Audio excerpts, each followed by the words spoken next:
बातों से जितने भी उस जंगल में पक्षी चिल्लाते थे उनसे कहते थे रो रो करके, अरे भैया मेरी बात सीता को देखो तुमको बता दे।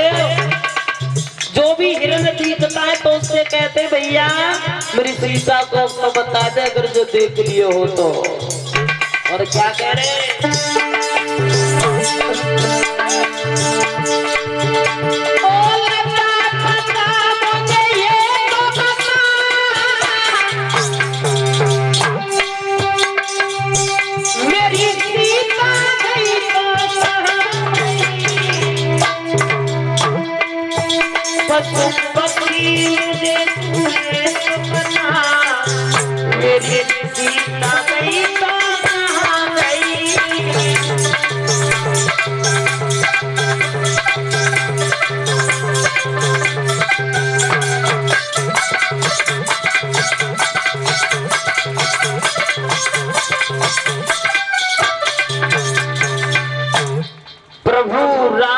सबको पूछ रहे थे, अगर जो किसी ने मेरी सीता को देखा हो तो मुझे बता दो। वन वन में भटक रहे थे, कह रहे थे मेरी मृग नैनी जैसी सीता को किसी ने देखा हो तो मुझे बता दो। कहे खग मृग ए मधुकर तुम देखी सीता मृग नैनी। अगर किसी ने मेरी मृग नैनी जैसी सीता को देखा हो तो मुझे बता दो कि मेरी सीता कहाँ पर है। बेचारे राम लखन दोनों भटक रहे, रो रहे। तब तक भोले बाबा और मैया सती पहुंच गई। भोले बाबा ने जैसे ही देखो प्रभु राम को सोई हाथ जोड़ के प्रणाम करो, राम को और लखन को। जैसे ही प्रणाम किया सोई मैया सती कहने लगी, चो बाबा जी एक बात बताओ, ये जरा जरा से बालक और तुम इनको प्रणाम कर रहे हो, ये कौन है? भोले बाबा बोले, पागल हो तुम, देखो ये भगवान राम है। राम? अच्छा ये भगवान है? हाँ भगवान नहीं है। सती मैया विचार करने लगी, ले जरा जरा से बालक, छोटे छोटे बालक ने भगवान बताता है, हाँ खुद तो बूढ़े है गए और उनको प्रणाम कर रहे। सती मैया कहने लगी, प्रभु को एक बात बताओ, तुम ये कहते हो कि ये भगवान है, चलो मान लेती हूँ कि भगवान है, तुमको एक बात बता दो, जो भगवान है तो जंगल में क्यों भटक रहे हैं, क्यों रो रहे हैं? भोले बाबा बोले, सती देखो इसलिए रो रही है कि इनकी पत्नी को कोई चुरा ले गया है, हरण हो गया है, तो उसकी याद में रो रहे हैं। सती मैया बोली, ना हमें तो लगता ना है कि ये भगवान है। बताओ, अगर जो भगवान होते तो उन्हें सब कुछ पता होना चाहिए कि मेरी पत्नी कहाँ है। हाँ सब कुछ पता होना चाहिए, मुझे तो लगता नहीं कि ये भगवान है।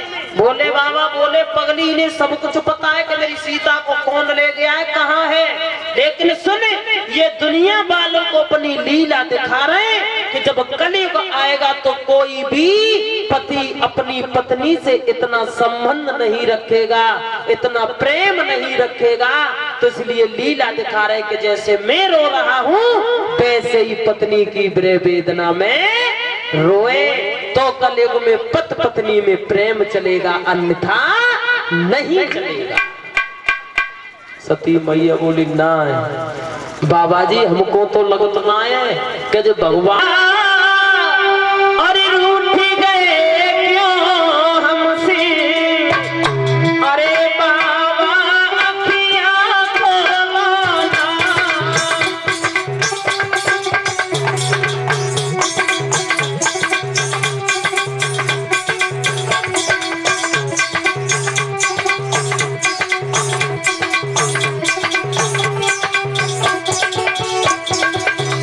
अरे बाबा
क्या बोली?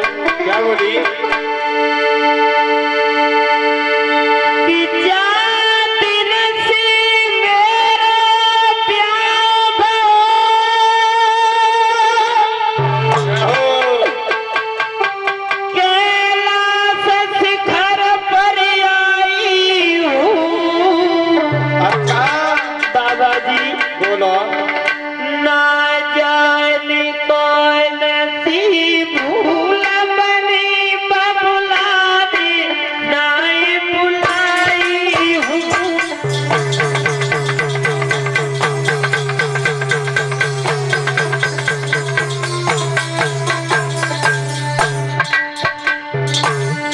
मैया बोली के बाबा जी जादन से मेरी शादी गई है, बादल से मेरे बाप ने बुलायो।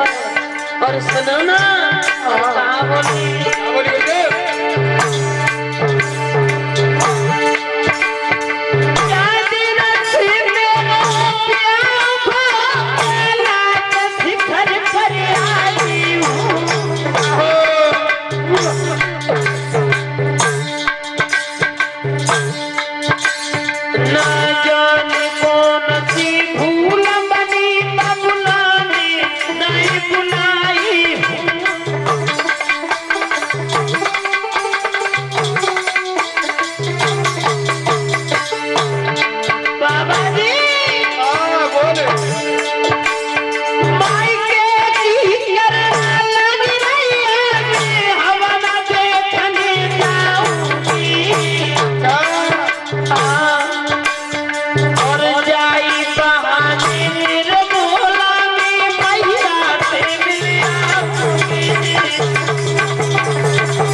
इतना बड़ा अपमान मेरे पति का,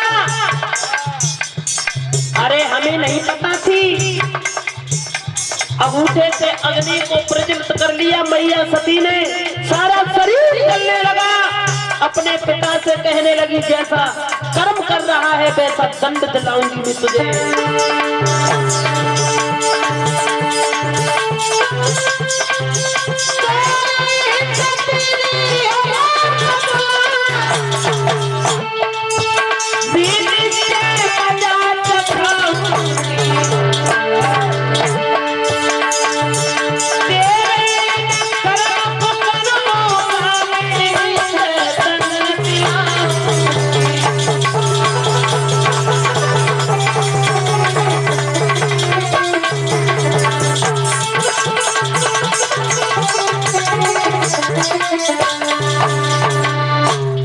सती मैया को गुस्सा आया, बदला कर रहोगे।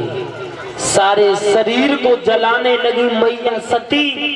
पवन देव से कह दिया, पवन देव सिर्फ आपसे मेरी इतनी ही विनती है, अगर जो पहुंचा सको तो मेरे पति तक, मेरे भोलेनाथ तक मेरा एक संदेश पहुंचा दियो कि तुम्हारी सती तुम्हारे कारण तुम्हारा अपमान सहन नहीं कर पाई तो अपने जिंदा शरीर को जला डाला उसने, तुम्हारे कारण अपने शरीर को जला दिया और वो संसार छोड़ करके चली गई। सज्जनों, भोले बाबा को ये पता चला कि सती मैया सती ने अपना पूरा शरीर जला दिया। भोले बाबा को बड़ा क्रोध, लेकिन सती मैया का शरीर जल रहा है और जलते जलते सिर्फ भगवान से एक वरदान मांग रही हैं। और क्या कह रही है, प्रभु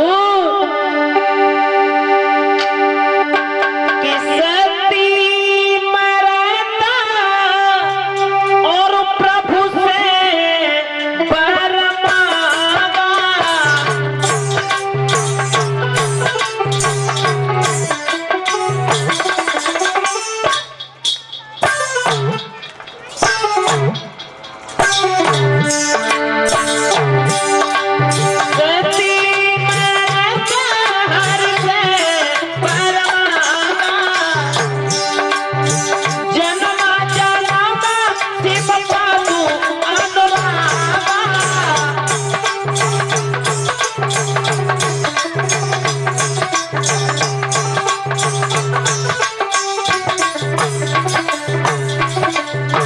सती मैया ने मरते मरते एक वचन मांगा कि जब जब मैं इस पृथ्वी पर जन्म लेकर के आऊं तब तब भगवान भोले की ही पत्नी बनूं। शरीर को जला दिया। भोले बाबा को जब पता चला कि सती ने मेरे कारण अपना शरीर जला दिया, भोले बाबा को क्रोध आया। अपनी जटाओं में से एक बाल उखाड़ा और उखाड़ करके जमीन पर धर पटका। जैसे ही जमीन पर वो बाल मारा, सोई एक वीरभद्र नाम का बालक पैदा कर दिया। वीरभद्र बोला आदेश कीजिए। भोले बाबा बोले आप ऐसा कीजिए कि दक्ष प्रजापति यज्ञ कर रहा है, बकरे की बलि चढ़ा रहा है, जाकर के उसके यज्ञ में विघन डाल दो। वो वीरभद्र नाम का बालक हो करता हुआ आंधी तूफान बड़ी जोर के आ रहे हैं पहुंच गया। जैसे ही पहुंचा जितने भी देव बैठे हुए थे सभी देवों को परेशान करने लगा, सभी देवों को सताने लगा। पूछा पंडित जी बैठे उनके मुंह में ऐसो घूसा दो के 3200 पेट में करे थे। देवताओं ने देखा ओहो ये तो दूत भोले बाबा का भेजा हुआ है। हाँ अब तो देवता बड़े घबराने लगे, भोले बाबा के पैरों में गिर पड़े। बाबा जी क्या करते हो? लेकिन वीरभद्र ने तब तक कहा करो कि दक्ष प्रजापति को सर अलग कर दो धड़ से। अब तो मारने लगा वीरभद्र। सब देवता पहुंचे, भोले बाबा के पैरों में गिर पड़े। बाबा जी क्या कर रहे हो, क्या कर रहे हो? अगर जो उस बालक को शांत नहीं किया तो प्रलय हो जाएगी, सबको मार देगा। क्षमा कर दो, हमें क्षमा करो। भोले बाबा क्रोध भी बहुत जल्दी आता है, शांत भी बहुत जल्दी हो जाते हैं, क्योंकि वे हैं ही भोले वाले। अब जैसे ही सब देवता स्तुति करने लगे, मनाने लगे, मनाने के बाद में भोले बाबा को लेकर के आए कि चलो बाबा जी अब तुम्हारे कारण कोई भी यज्ञ पूरा नहीं होगा जब तक तुम्हारा भाग नहीं होगा तब तक। सब देवता भोले बाबा को लेकर के आए। जैसे ही भोले बाबा को लेके आए तो जिस बकरे की बलि चढ़ाई जा रही थी उस बकरे का सर काट करके और जो दक्ष प्रजापति था उसके धड़ पर लगा दिया कि ले अब तो पूरी जिंदगी मैं करता रहिए। और 22 दिन से अब ये हवन कुंड में बकरे की बलि नहीं चढ़ाई जाती है। हाँ सज्जनों, जिस बकरे की बलि चढ़ा रहा था वो दक्ष प्रजापति उसी बकरे का सर काट करके उसके धड़ पर लगा दिया। फिर सभी देवताओं ने भोले बाबा ने बड़े प्रेम से बड़े धूमधाम से यज्ञ पूरा कराया। यज्ञ पूरा कराने के बाद में भोले बाबा ने मन में विचार किया क्या करें, अकेले रह गए, कैलाश पर्वत पे सती जी बेऊ चली गई, अब क्या करें? तो भोले बाबा ने अपनी समाधि लगा दी और समाधि लगा करके बैठ गए, अपनी तपस्या करने लगे। इधर भोले बाबा तो अपनी तपस्या कर रहे हैं, इधर सती मैया ने मरते मरते जलते जलते महाराज हिमांचल के घर में जन्म लिया था। हाँ हिमांचल के घर में जन्म लिया। जैसे हिमांचल के घर में बेटी ने जन्म लिया तो हिमांचल बड़े प्रसन्न थे, बड़े खुश थे। एक दिन देवर्षि नारद हिमांचल के घर पर पहुंचे और जैसे ही घर पर पहुंचे तो हिमांचल बोले देवर्षि नारद से कि हमारे घर में बेटी है, लेकिन बेटी के बारे में कुछ बताए दो। देवर्षि नारद बोले बुला अपनी बेटी को। जैसे ही बेटी को बुलाया तो देवर्षि नारद बोले ऐसो करियो अपनी या बेटी से कह देना कि ये बेटी बचपन से ही भोले बाबा की भक्त न बने, भोले बाबा की पुजारी न बने। अब तो बचपन से ही तपस्या भोले बाबा की भक्त बन गई। हाँ वही